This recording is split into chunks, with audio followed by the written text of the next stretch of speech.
Magandang araw po sa inyong lahat, mga minamahal kong mga kapatid sa Panginoon. Happy Lord's Day sa inyong lahat at sa araw pong ito muli ay pagsasalu-saluhan natin ang inihanda ng Panginoong mensahe para sa ating mga pagkaing espiritual. Pagpalain kayo ng Panginoon mga kapatid ko sa Yorkton Unida Christian Church. Today, we will be discussing the subject, coping with the different seasons of life. At atin pong hahanguin ang ating pag-aaral sa aklat ng Ecclesiastes chapter 3, 1 to 8. Ganito po ang sinasabi ng mga talata atin pong basahin. There is a time for everything and a season for every activity under the heavens. A time to be born and a time to die. A time to plant and a time to uproot. A time to kill and a time to heal. A time to tear down and a time to build. A time to weep and a time to laugh. A time to mourn and a time to dance. A time to scatter stones and a time to gather them. A time to embrace and a time to refrain from embracing. A time to search and a time to give up. A time to keep and a time to throw away. A time to tear and a time to mend. A time to be silent and a time to speak, a time to love and a time to hate, a time for war and a time for peace. Tayo saglit na tumungo, tayo po'y manalangin. Sa pag-aaral namin ngayong umaga, mangusap ka, Panginoon, sa bawat panahon ng buhay, samahan mo kami katulad ng iyong pangako, at sa araw pong ito, sa aming pag-aaral, ipaunawa mo sa amin ang importante ng ang kahalagahan ng iyong mga salita. We give you praise in Jesus' name. Amen. Mga minamahal kong mga kapatid, if you want things to grow, you plant in the spring and then you cultivate in the early summer and then you will reap in the fall.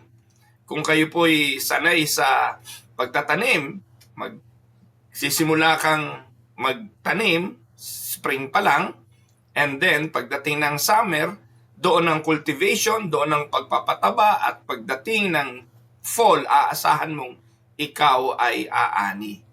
And even the winter, sa panahon ng sobrang kalamigan at makapal na yelo, na maaaring sa oras na ito'y ating nararanasan, ito'y paghahanda pa rin para naman sa pagpasok ng panibagong springtime.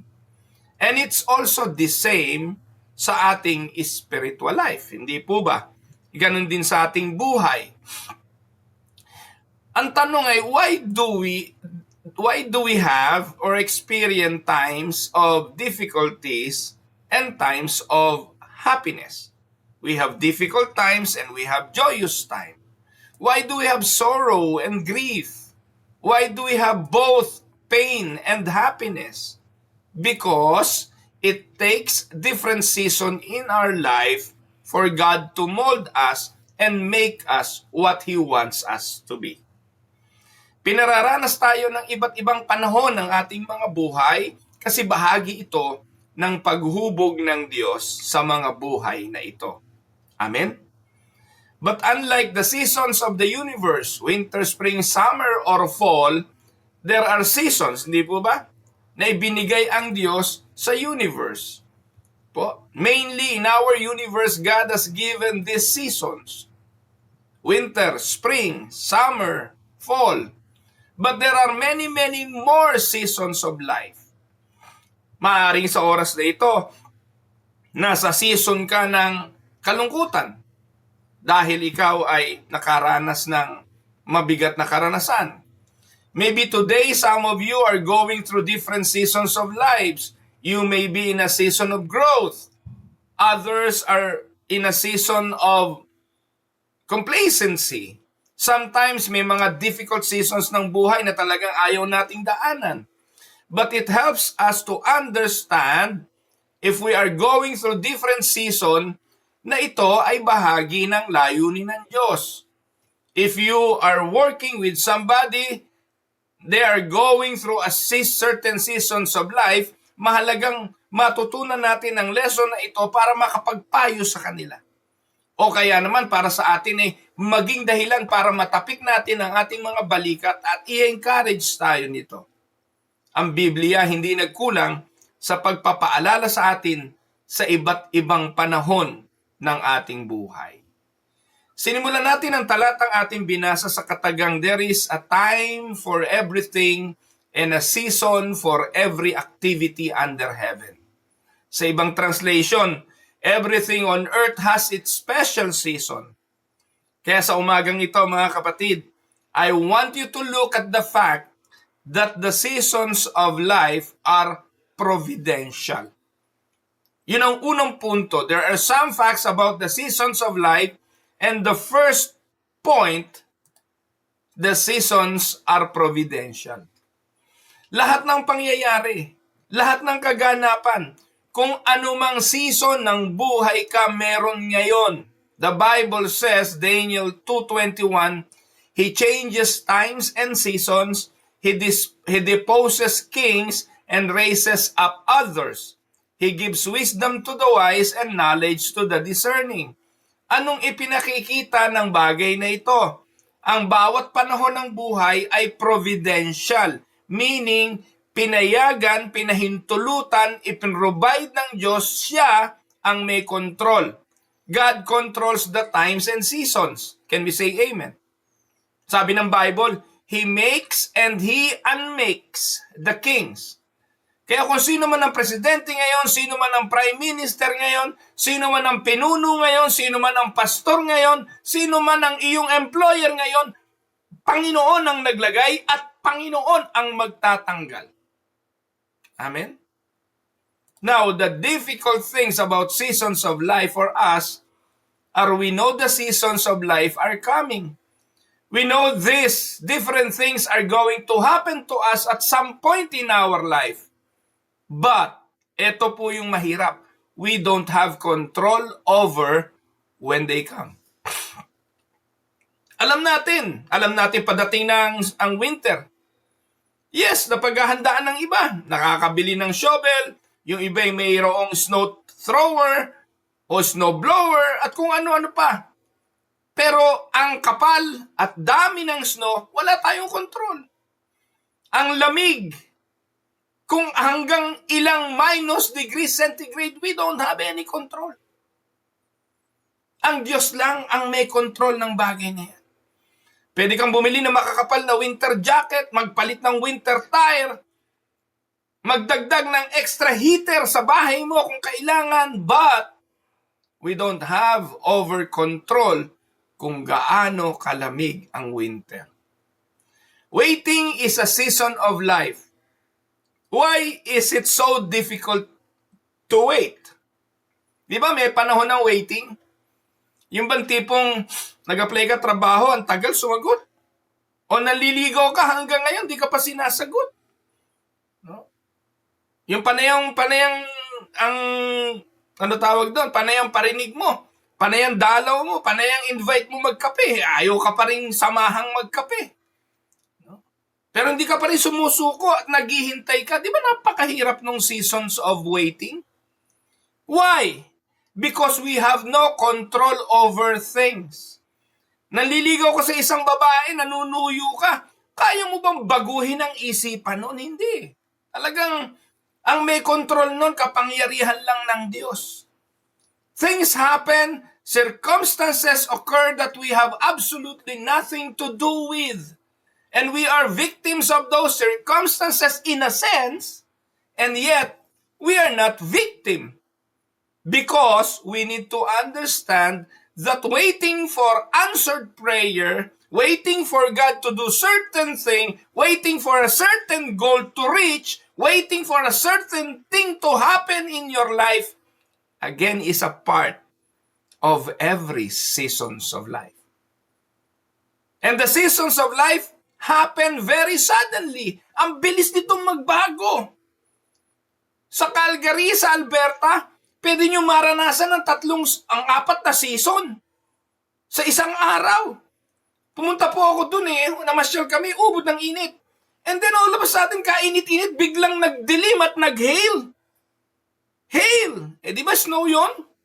And then all of a sudden, kasunod ng hail, umulan. And then bigla na namang uminit.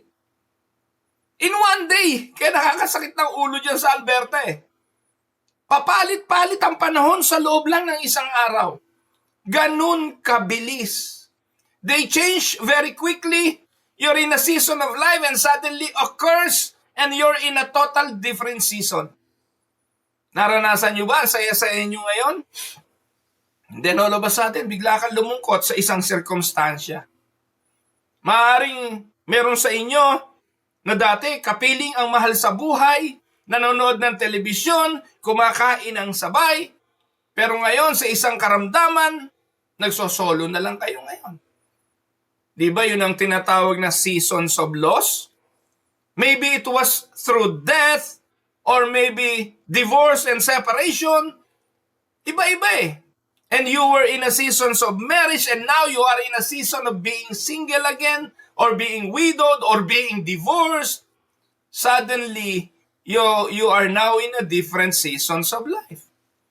And you felt you had no control over it, and yet you find yourself in that season. May mga seasons ng buhay na ayaw nating nandun. At meron namang seasons ng buhay na ayaw na nating umalis doon. At kung tatanungin ko ang bawat isa sa inyo, kung makakapili lang kayo ng season ng universe, palagay ko itutulad ninyo ang Canada sa season ng Pilipinas dahil doon tayo sanay. But God controls the seasons of life, and the Bible says we don't choose those seasons. They are under the control of God. Seasons are providential. All of us going through seasons of illness, magkakasakit ka. Aminin mo o hindi, darating ang sakit. Part yan ng ating pagiging human. Some of you right now are going through season of extended illness in your life. You are active, you are vibrant, and you were strong.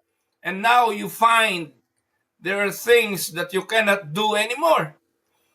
Things that you are used to be doing, but now you are in a different seasons of life. All of us will lose members of our family. Mamamatayan tayo ng mahal sa buhay. Iiwan tayo kung hindi man mamatay, maaaring sa ibang paraan. And all of us will know that it is to have sorrow. And when we have to give our loved ones up, grief will come, and it is a season of life. Amen? So, yan yung mga season ng life. Ang una ay, it is providential. Second, it is perplexing. Ano ibig sabihin nun? Ano ba yung perplexity? Ano ba yung pagiging perplex? Sinabi ng Ecclesiastes 3:1 o 3:11, He has made everything beautiful in its time. He has also set eternity in the human heart, and yet no one can fathom what God has done from beginning to end. Ang sabi ng Bible, God made everything beautiful in its time. Kung kayo si Job at naranasan nyo ang mga nangyayari sa buhay ni Job, sasabihin nyo bang, Lord, ano ba namang season to? Beautiful ito. Pero huwag niyong kalimutan na sa simula ng bahagi ng buhay ni Job, pinagpapala siya. And those are beautiful things. Kumpleto anak, maayos ang buhay sa kanyang asawa, maraming kayamanan, malusog ang katawan. Pero all of a sudden, sa isang araw lang, namatay ang anak, naubos ang kayamanan, nagkaroon ng karamdaman, at nasadlak sa matinding pagdurusa.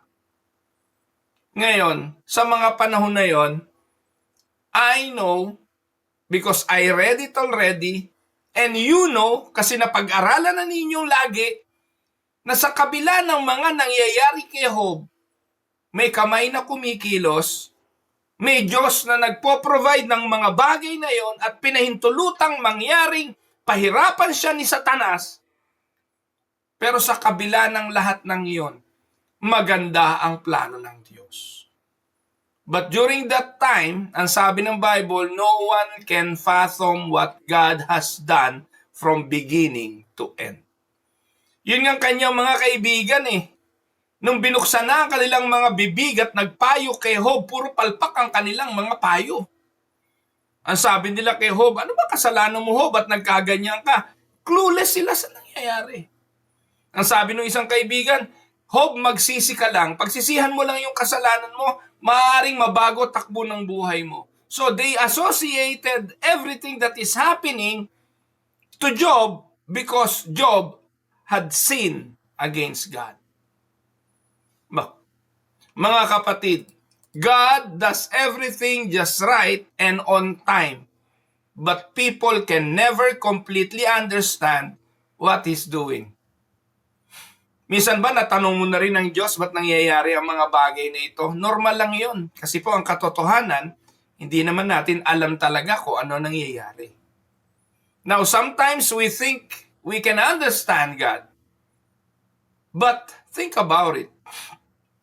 Think about it this way. Mga kapatid, if you can understand the mind of God, then you would be God. Tama?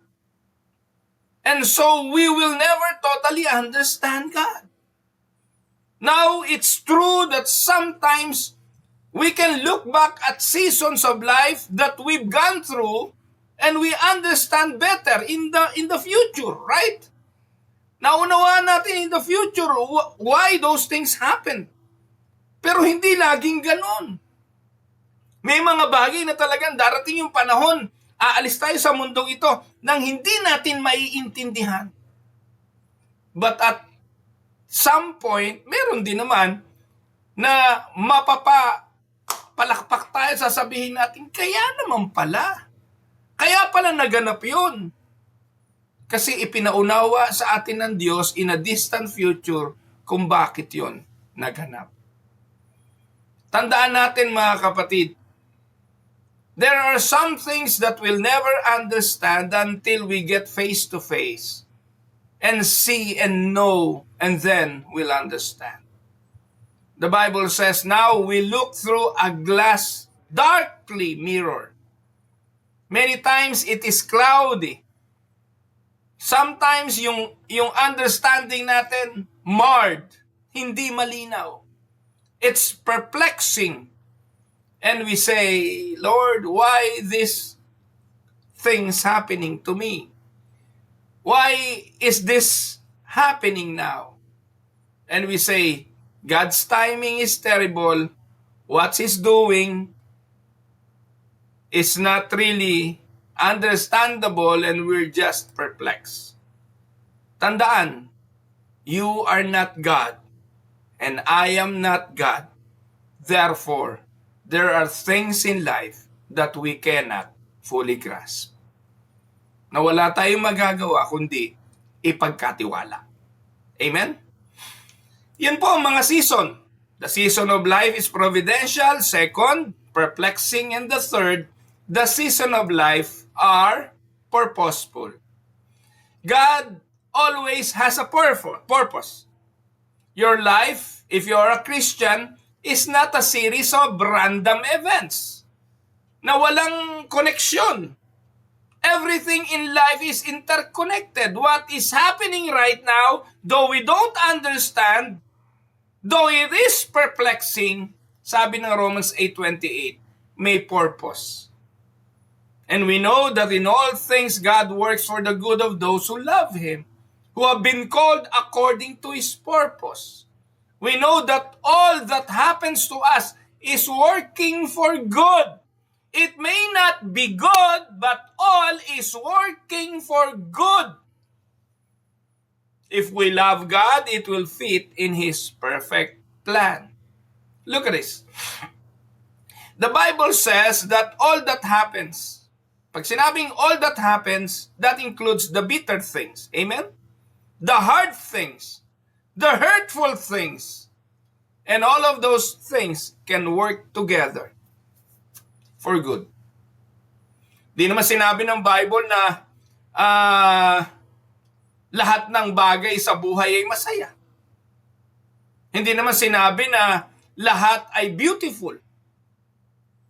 May mga yes, beautiful. Iba-iba.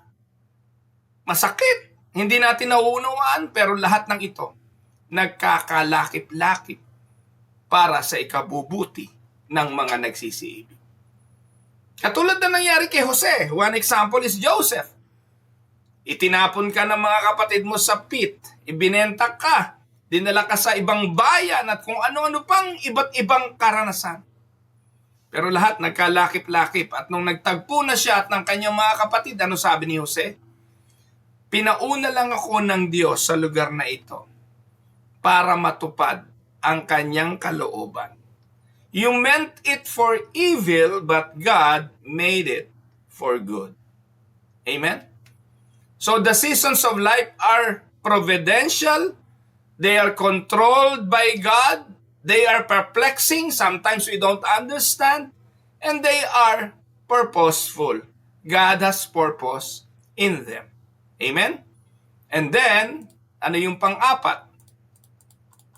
Pang-apat, the seasons of life are plenty. I mean, there are all kinds of season.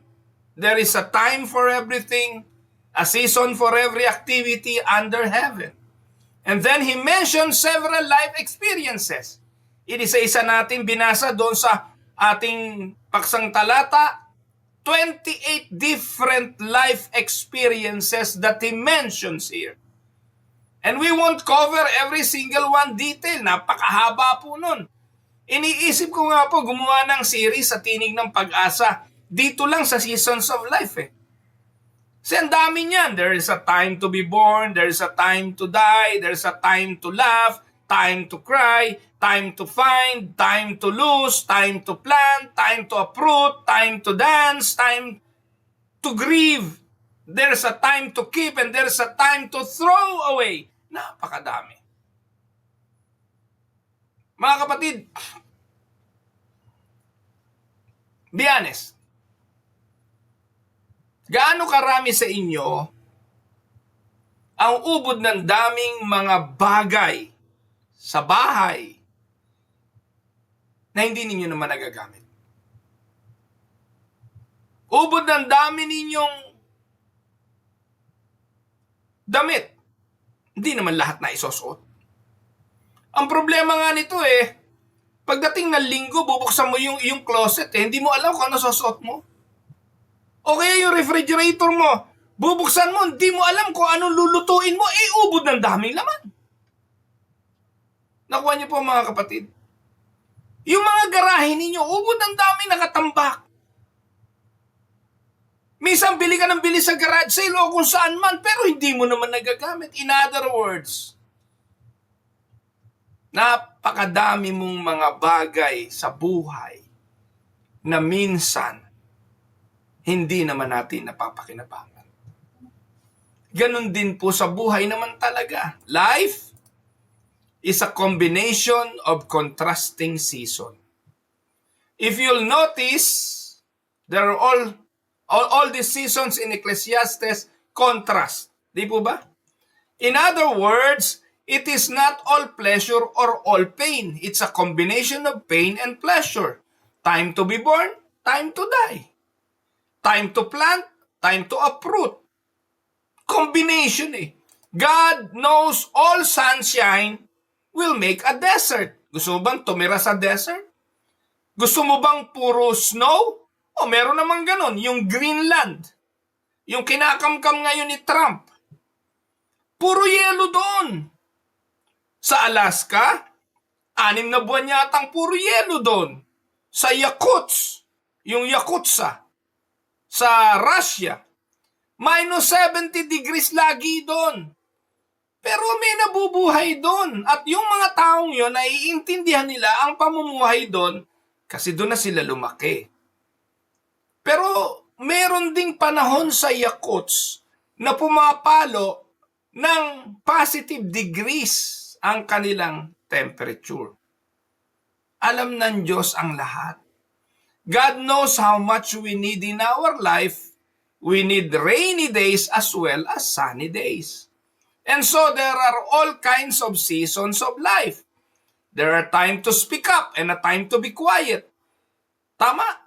Yung mga kaibigan ni Job, nung dinalaw nila si Job 7 days, hindi sila nagsasalita. Mabuti yun. Nakatulong kay Job yun.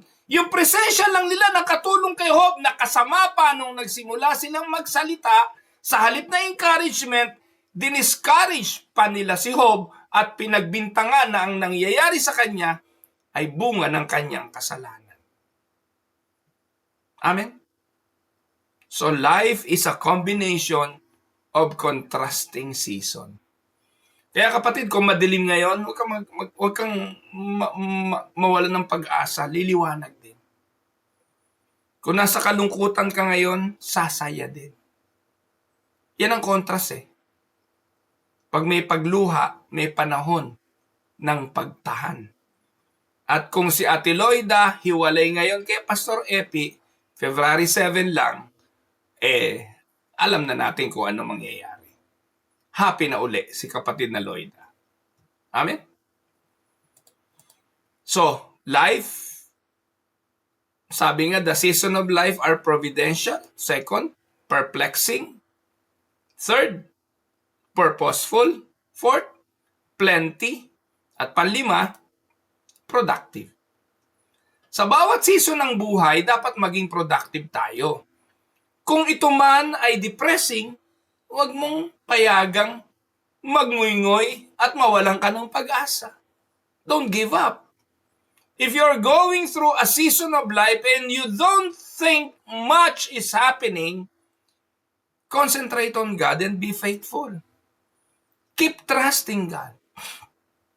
Alam niyo mga kapatid, sa 14 na taon ko na dito sa Canada, sasabihin ko sa inyo at aamin ako, may mga panahong tila depressed din ako. Tila may panahong gusto ko na rin sumuko sa pagpapastor at magtrabaho na lang sa isang kumpanya. Pagpasok mo ng 8 oras, pag uwi mo ng bahay, wala ka ng problema eh. Mabigat ho kasi ang magpastor kung hindi nyo pa nararanasan. Ang dami mong isipin. Isipin mo, una, sumasapat ba yung budget na tinatanggap mo sa simbahan? Pangalawa, isipin mo problema ng iyong kapatiran. Pangatlo, isipin mo ang pamilya mo at ang kanilang pangangailangan. Pangapat, isipin mo ang iyong personal na kalusugan.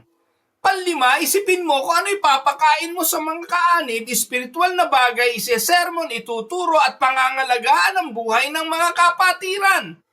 At meron pa, taga-ayos ka pa ng problema ng bawat isa. At may pagkakataon bilang pastor, tigilan ko na nga ito.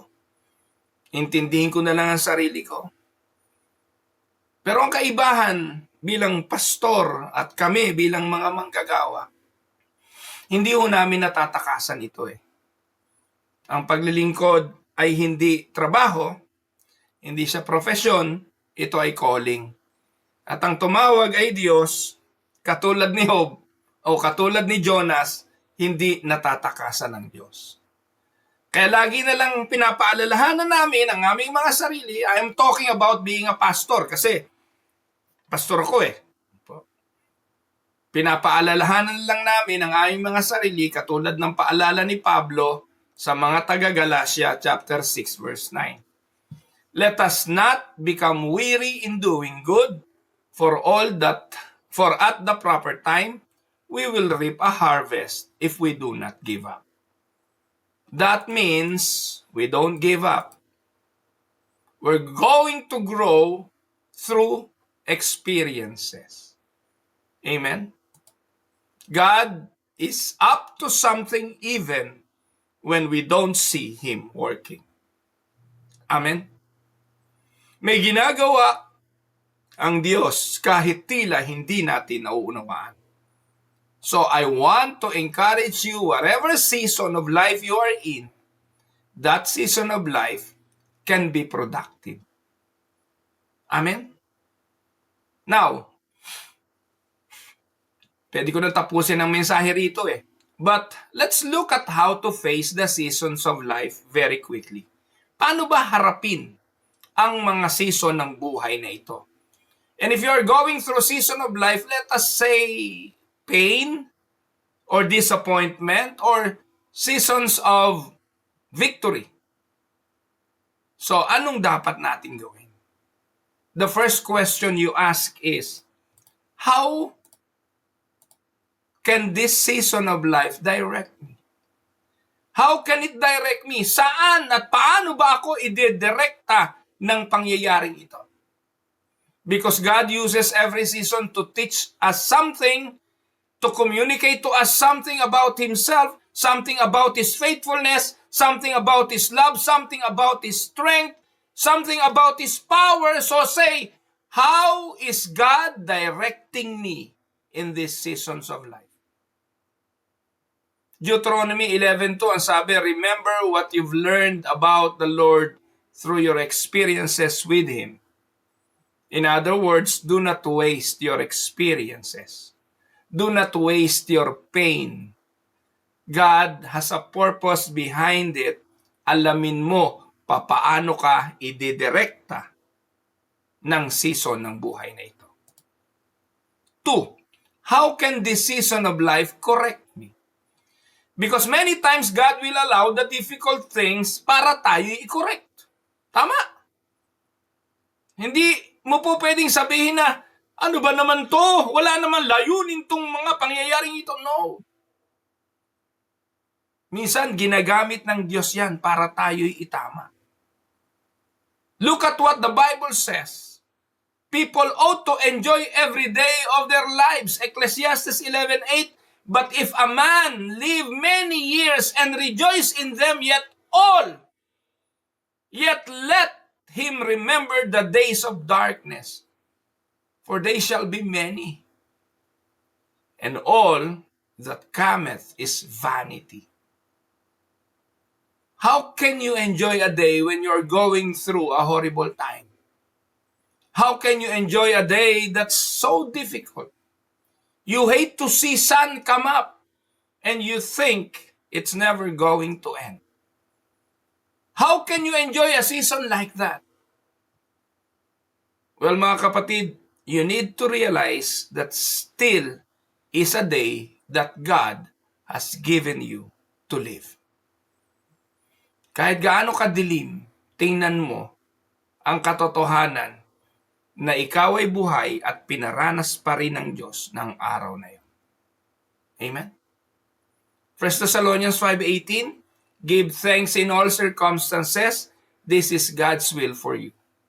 Si Apostol Pablo nasa bilangguan, but he was still in God's will. Amen? There are a lot of things that hindi pleasant, that are still not good.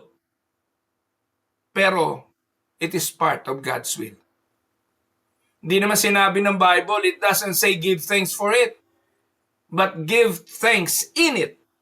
In the midst of it, give thanks. Sabi ng Bible, because God may be using that circumstances to correct us. Sabi nga ni Pablo, I've learned to be content whatever the circumstances. You've got to learn that God is with you right now, right where you are.